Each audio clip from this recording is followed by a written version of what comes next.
मार्गशीर्ष कृष्ण पक्ष में आने वाली इस चतुर्थी को गणाधिप संकष्टी चतुर्थी के नाम से जाना जाता है। संकष्टी चतुर्थी के दिन भगवान गणेश जी की विधि विधान से पूजा करने और व्रत रखने से इनका आशीर्वाद जल्द ही प्राप्त होता है। भगवान गणेश अपने भक्तों की सभी परेशानियों और विघ्नों को हर लेते हैं, इसलिए इन्हें विघ्नहर्ता भी कहा जाता है। पुराणों के अनुसार चतुर्थी के दिन गौरी पुत्र गणेश की पूजा करना बहुत ही फलदायी होता है। इस दिन लोग सूर्योदय के समय से लेकर चंद्रमा उदय होने के समय तक उपवास रखते हैं। संकष्टी के दिन गणाधिप की पूजा करने से घर से नकारात्मक प्रभाव दूर होते हैं और सुख शांति बनी रहती है। श्री गणेश चतुर्थी व्रत की पौराणिक कथा के अनुसार एक बार भगवान शिव तथा माता पार्वती नर्मदा नदी के किनारे बैठे थे। वहां माता पार्वती ने भगवान शिव से समय व्यतीत करने के लिए चौपड़ खेलने को कहा। शिव जी चौपड़ खेलने को तैयार हो गए, परंतु इस खेल में हार जीत का फैसला कौन करेगा, यह प्रश्न उनके समक्ष उठा तो भगवान शिव ने कुछ तिनके एकत्रित कर उसका एक पुतला बनाकर उसकी प्राण प्रतिष्ठा कर दी और पुतले से कहा, बेटा हम चौपड़ खेलना चाहते हैं, परंतु हमारी हार जीत का फैसला करने वाला कोई नहीं है, इसलिए तुम बताना कि हम दोनों में से कौन हारा और कौन जीता। उसके बाद भगवान शिव और माता पार्वती का चौपड़ का खेल शुरू हो गया। यह खेल 3 बार खेला गया और संयोग से तीनों बार माता पार्वती ही जीत गईं।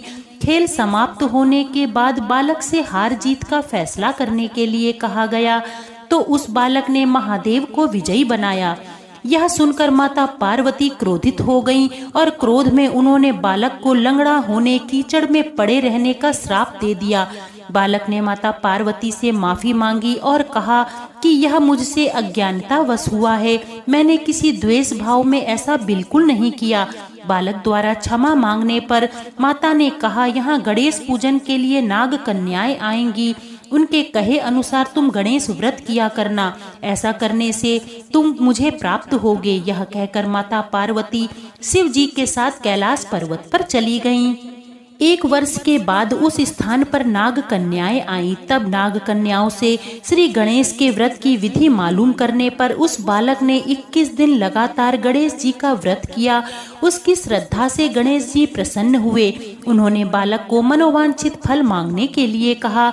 उस पर उस बालक ने कहा, हे विनायक, मुझ में इतनी शक्ति दीजिए कि मैं अपने पैरों से चलकर अपने माता पिता के साथ कैलाश पर्वत पर पहुंच सकूं। वे यह देखकर प्रसन्न हो जाएं। तब बालक को वरदान देकर श्री गणेश जी अंतर्ध्यान हो गए। इसके बाद वह बालक कैलाश पर्वत पर पहुंच गया और कैलाश पर्वत पर पहुंचने की अपनी कथा उसने भगवान शिव को सुनाई। चौपड़ वाले दिन से माता पार्वती शिव जी से विमुख हो गई थीं। अतः देवी के रुष्ट होने पर भगवान शिव ने भी बालक के बताए अनुसार 21 दिनों तक श्री गणेश जी का व्रत किया। इस व्रत के प्रभाव से माता पार्वती के मन में भगवान शिव के लिए जो नाराजगी थी वह समाप्त हो गई। तब यह व्रत विधि भगवान शंकर ने माता पार्वती को बताई। यह सुनकर माता पार्वती के मन में भी अपने पुत्र कार्तिकेय से मिलने की इच्छा जागृत हुई। तब माता पार्वती ने भी 21 दिन तक श्री गणेश जी का व्रत किया तथा ध्रुवा, फूल और लड्डुओं से गणेश जी का पूजन अर्चन किया। व्रत के 21वें दिन कार्तिकेय स्वयं माता पार्वती से मिलने आ पहुँचे। उस दिन से श्री गणेश चतुर्थी का यह व्रत समस्त मनोकामनाओं की पूर्ति करने वाला माना जाता है। इस व्रत को करने से, इसकी कथा सुनने से मनुष्य के समस्त कष्ट दूर होकर उसे समस्त सुख सुविधाओं की प्राप्ति होती है। बोलिए श्री गणेश भगवान की जय। किसी भी व्रत में व्रत कथा सुनने के बाद यदि विनायक जी की कथा ना सुनी जाए तो व्रत कथा का पूर्ण फल प्राप्त नहीं होता है। तो आइए श्रद्धा विश्वास के साथ सुनते हैं विनायक जी की कथा। एक विनायक जी महाराज थे। चुटकी में चावल कुलिया में दूध लिए फिर रहे थे और कहते, कोई तो मेरी खीर बना दो, कोई तो मेरी खीर बनाओ। पर कोई ना बनावे। जरा से दूध जरा से चावल की कैसे खीर बनेगी। एक बुढ़िया माई रहती थी।